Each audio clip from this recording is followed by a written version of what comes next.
Galerinha, galerinha, tudo certo, gente? Bom, hoje a gente fala dos povos pré-cabralinos. Cara, que termo, velho! Mas o que a gente quer dizer com o povo pré-cabralino? Povo antes do Cabral, que como tu sabe, afinal de contas tu é um gênio da história, tu sabe muito bem que quando o Cabral chegou aqui ele encontrou pessoas que já ocupavam essa região, né?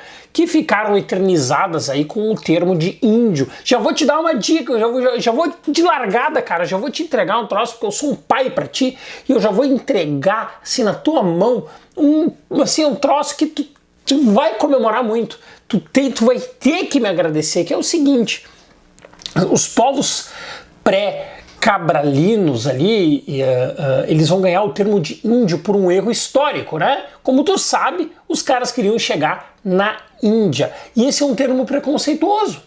Sim, o correto é indígena, porque índio, né?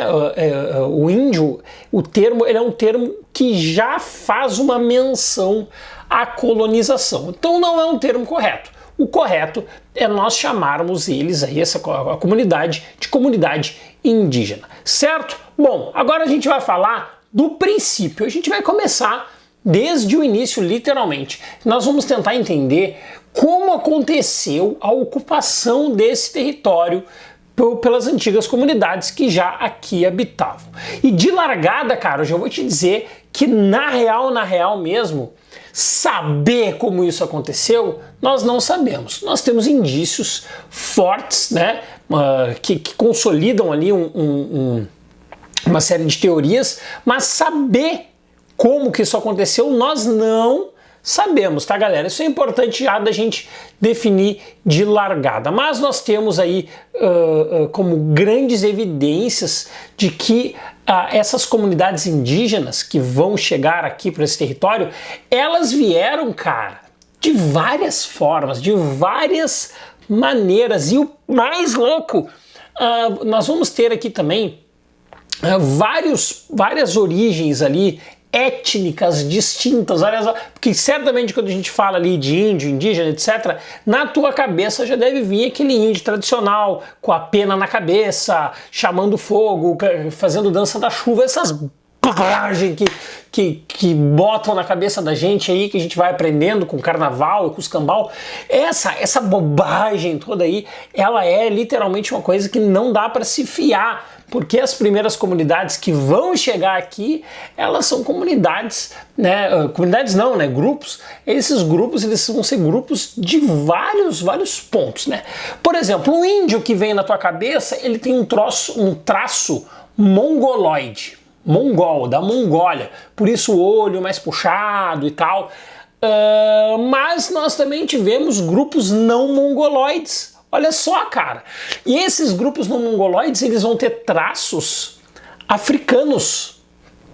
Traços, enfim, com perfil, né, muito próximo do perfil africano. E aí, cara, o que vai ser o grande lance vai ser a descoberta de Luzia. Tu sabe quem é a Luzia, cara? Ela é o artefato arqueológico mais antigo que nós temos, a ossada mais antiga que nós temos. Ela vem à tona em 99 pelo Walter Neves, que é um cara que dispensa apresentações, um arqueólogo espetacular. Por que isso é um choque? Porque sempre se imaginou que era aquela velha rota... esqueci o nome da rota, mas a rota que vem não é a Malaio-Polinésia, é outra rota. Enfim, daqui a pouco vai vir. E que tinham vindo por cima, pelo norte da América, e teria sido essa única rota. A partir da Luzia, aí nós vamos ter um impacto muito grande, né, nessa teoria. E isso vai sugerir, na verdade, isso não vai cancelar a teoria de que o homem veio pelo norte, certo? Não vai cancelar. Mas vai abrir, cara, uma nova hipótese. A hipótese de que o homem veio por duas rotas diferentes, por duas rotas distintas e com traços distintos. Aliás, pequeno parêntese, Luzia, sabe por que Luzia?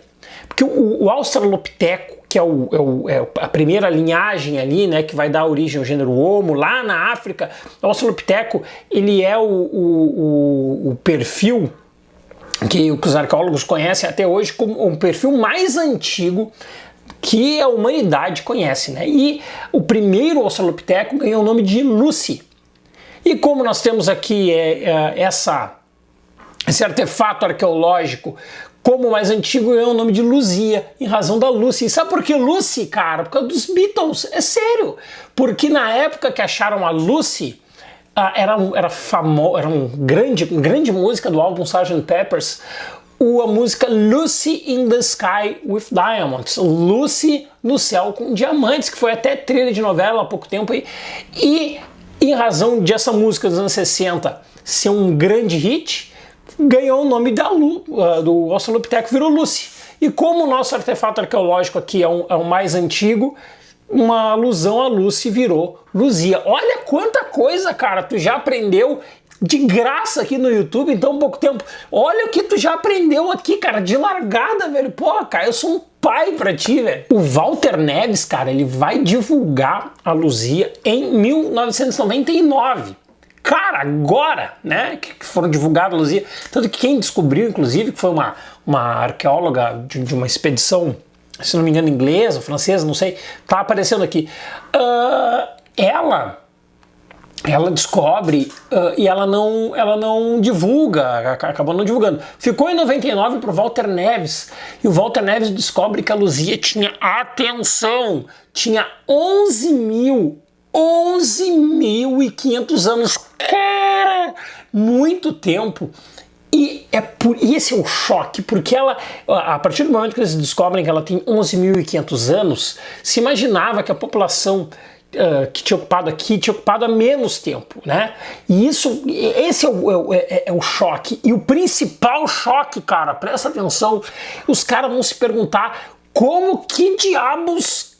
de que forma a Luzia foi chegar aqui. Os caras estão tentando descobrir 100% até hoje. Tem teorias ali, né, de que era o período das geleiras, então o mar era mais baixo, tinham muitas ilhas na região ali da Polinésia, e aí chegou próximo ali da cordilheira e acabou chegando na região que ela foi encontrada, que é a região de Minas Gerais. Pô, cara, Minas tem várias coisas boas, cara. Minas tem Luzia, tem pão de queijo, né, cara? Teve o ciclo do ouro, infelizmente tem o cruzeiro, mas junto tudo isso vai ajudar, né? Vai ser um ponto de interrogação nos estudos que tentam decifrar como, afinal de contas, as primeiras comunidades chegaram aqui. Hoje, o que é cientificamente aceito? Deve estar te perguntando.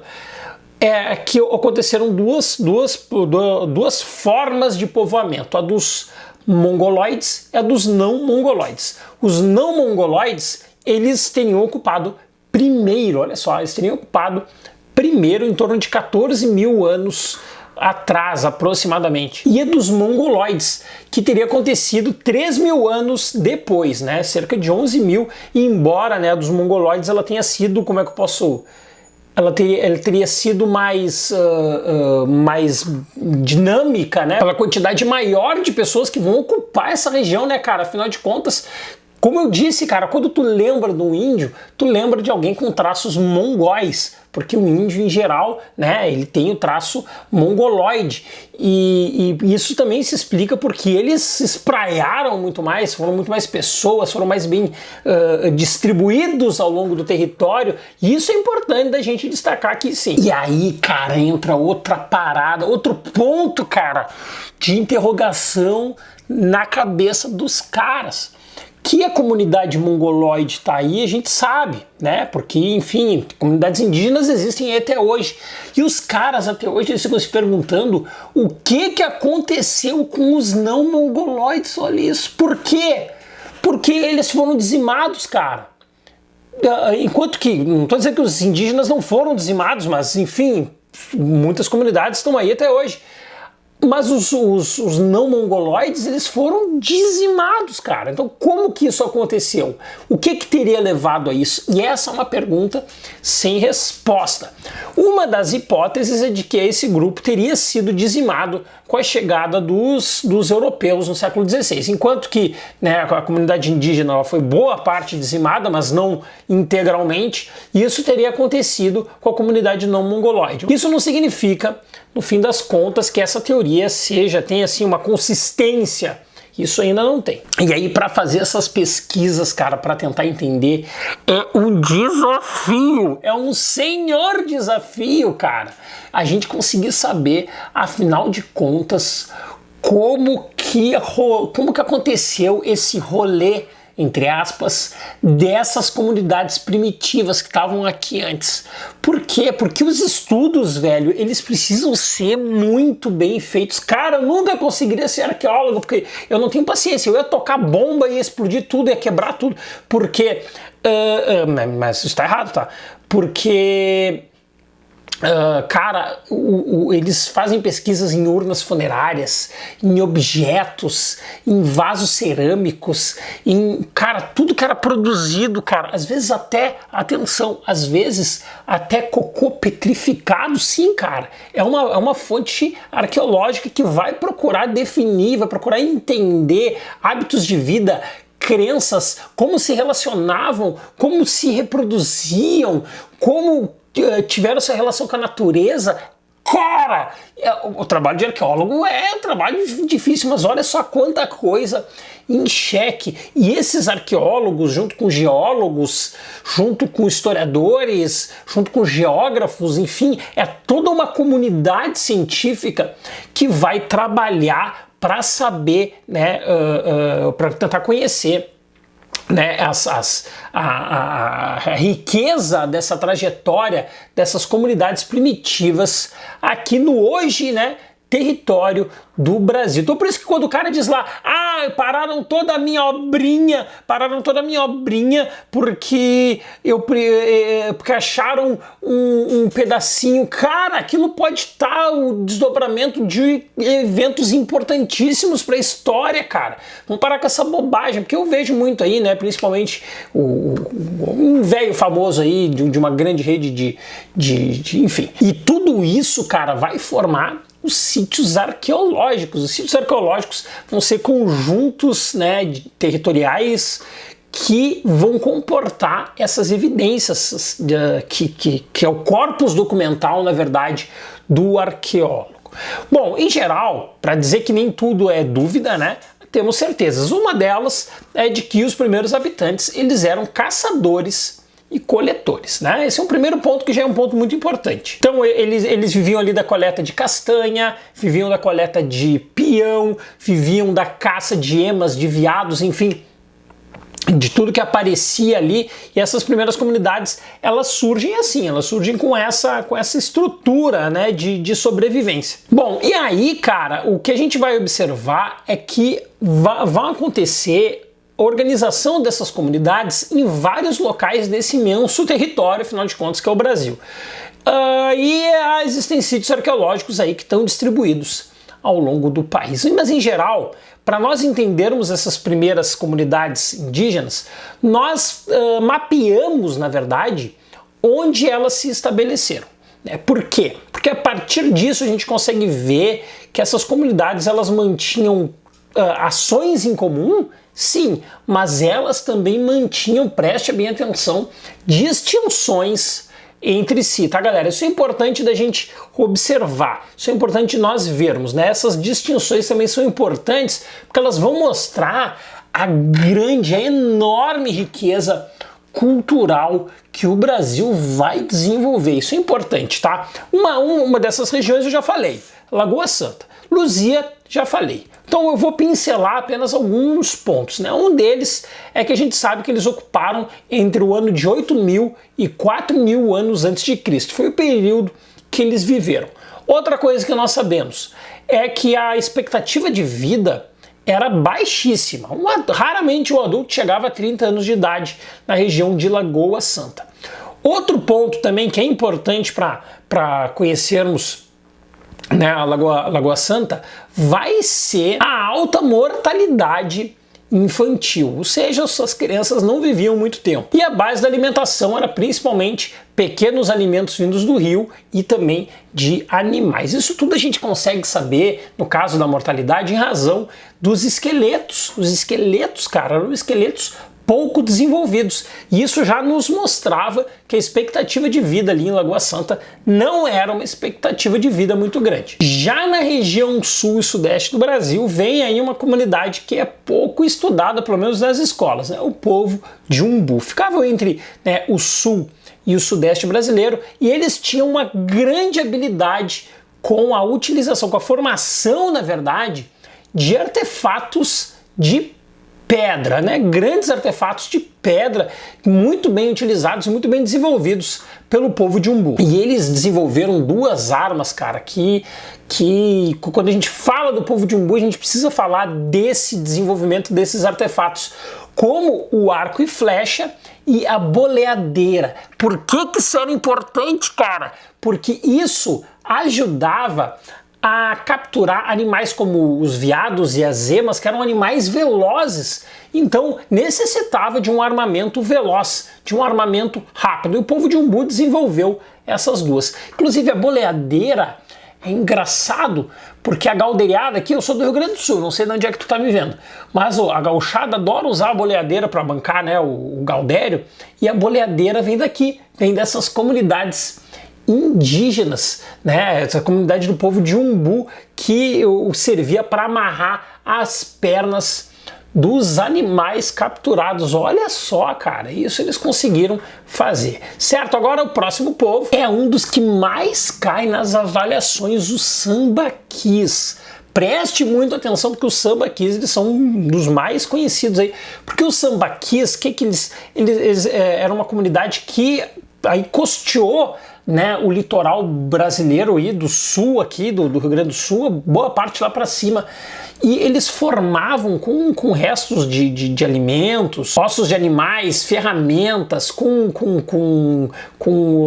enfim, com todos os produtos que estão sobrando ali, e isso eram sambaquis. Né? Era o sambaqueiro, ele fazia esse sambaqui, era um troço enorme, com uma riqueza arqueológica por tudo que eles colocavam ali, né? Enorme, muito grande, e que ajuda muita gente a entender o jeito de se viver nessas comunidades aí. O mais importante, o mais interessante, né, de que o maior sambaqui hoje preservado está em São Paulo. Mas, né, embora seja em São Paulo, a maior parte dos sambaquis eles se estabeleceram no litoral. E, cara, os sambaquis até hoje, eles dão um grande problema, porque como eles estão no litoral, a fiscalização para preservar é meio que muito ruim, sacou? E, cara, a galera vai ali e depreda, porque não tem nem ideia da riqueza que é aquilo, de que aquilo é um sambaqui, nem conhece o que é sambaqui, né?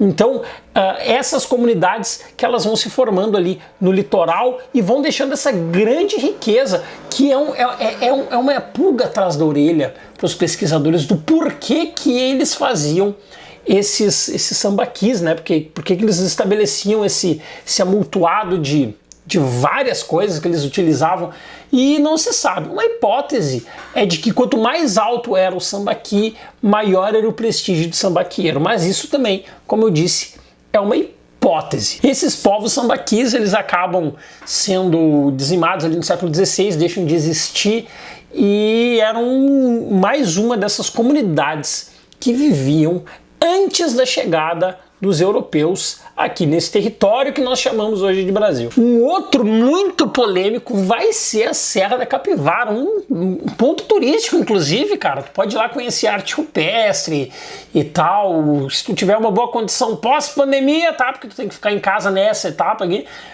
tu vai lá visitar. Eu, como sou pobre, não conheço além, né, das fotos, das imagens. E, cara, a Serra da Capivara é uma enorme no território, quase 130 mil hectares, vários municípios ele abarca, Ele é patrimônio histórico da Unesco, se não me falha a memória. Tá aparecendo aqui se é da Unesco, se não for.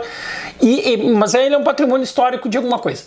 E ele é polêmico porque ele, a partir da Nied Guidon, que é uma grande pesquisadora da Serra da Capivara, ela vai desenvolver a tese de que os homens não vieram há 14 mil anos, ou 11 mil, que foi o que eu falei lá no início do vídeo, mas ela vai desenvolver de que já tinha gente aqui, pessoas ali na Serra do Capivara, ali no Piauí, cara, aqui, há 50 mil anos. Só que tem um detalhe, a teoria dela, ela não é consenso, quer dizer, ou os estudiosos contestam, acham que muitas das queimadas que ela vai dizer que eram queimadas humanas foram queimadas naturais, então tem toda uma polêmica por trás, mas a Serra da Capivara ela é um abacaxi para esses teóricos, porque ela acaba trazendo mais uma pulga atrás da orelha. Será que já não tinham outras comunidades aqui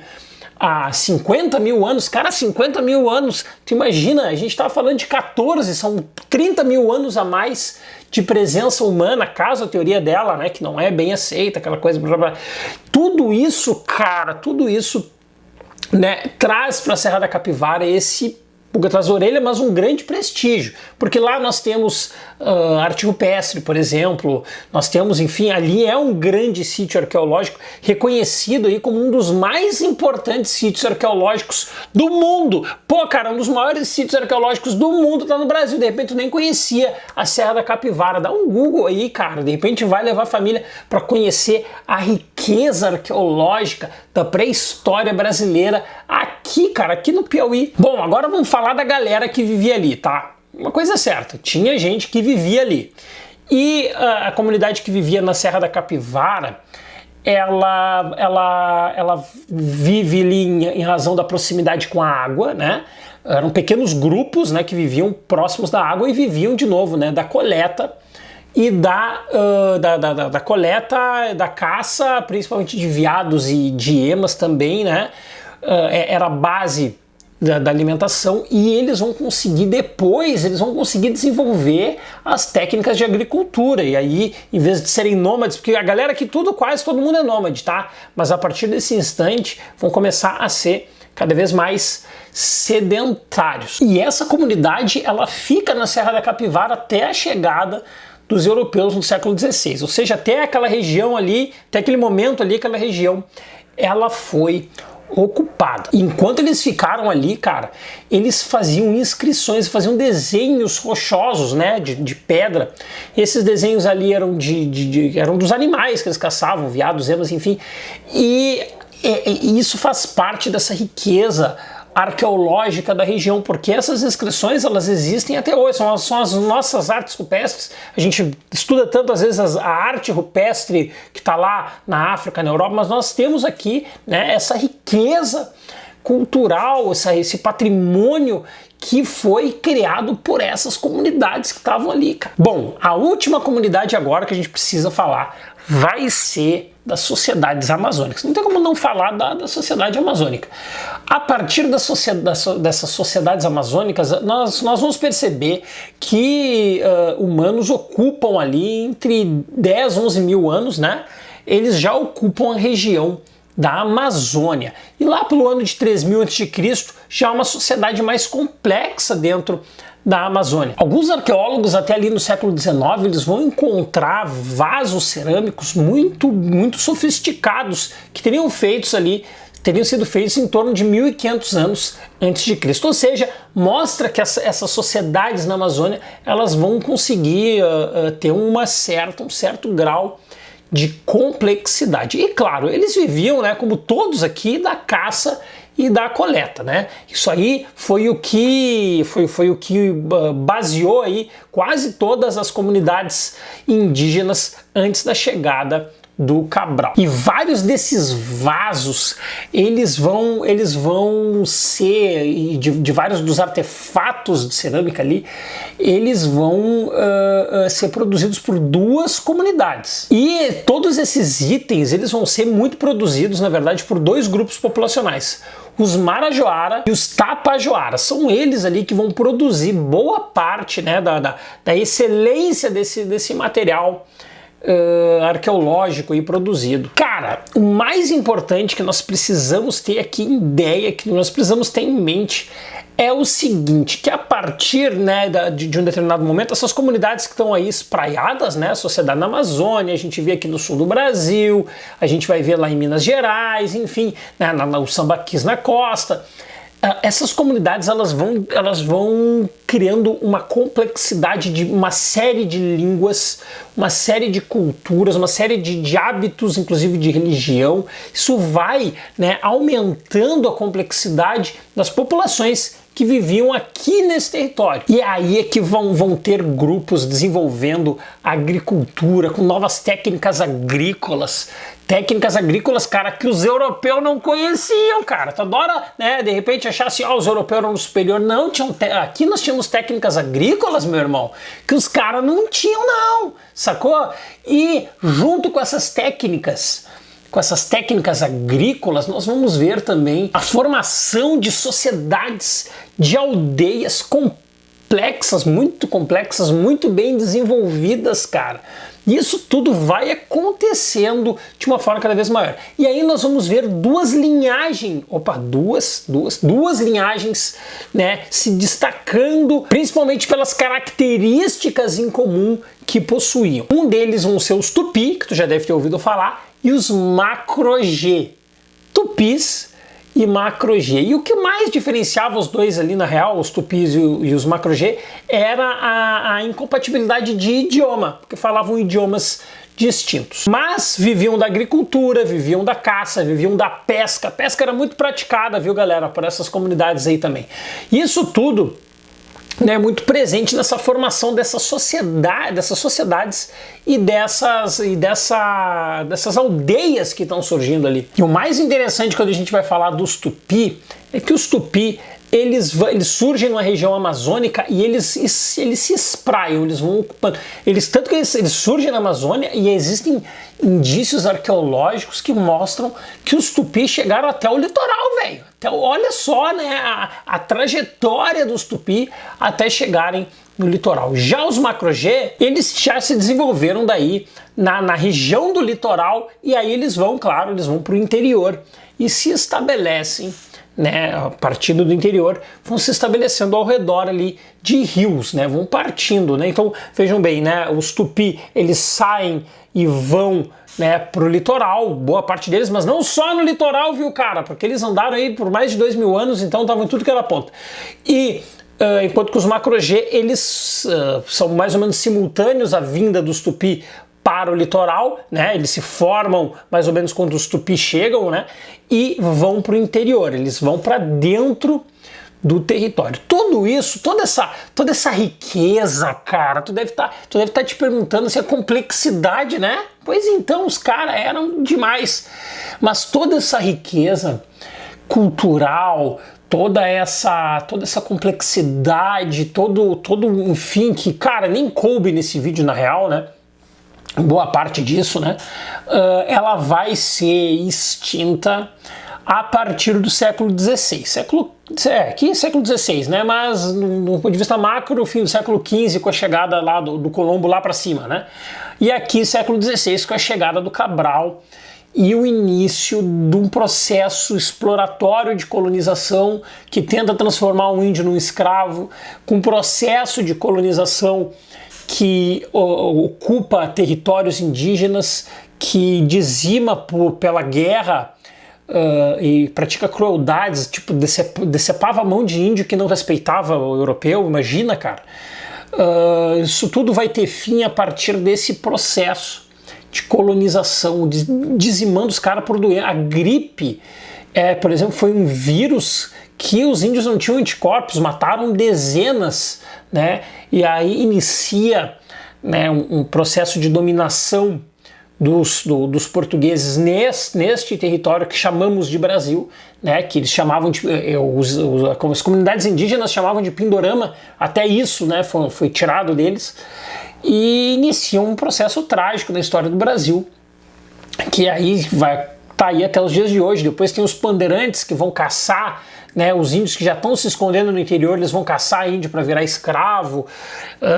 E aí, cara, começa essa fase triste. E aí tem que aguentar os caras falando que índio é preguiçoso. Que nada, cara. Preguiçoso esses caras aí que ocuparam aqui, roubaram o que tinha que roubar e transformaram aí as comunidades indígenas no que são hoje, né? Que são aí subjugadas, pedindo esmola, né, por um troço que era deles de direito. E, enfim, tá, já tô devaneando aí. Mas, né, é isso em linhas gerais. Esse vídeo, infelizmente, termina de forma melancólica, porque não dá para entender a história dessas comunidades primitivas sem falarmos um pouco desse lado, né? Porque não é só alegria, não. Nem em história, nem sempre tudo é alegria. Na real, quase nada é alegria.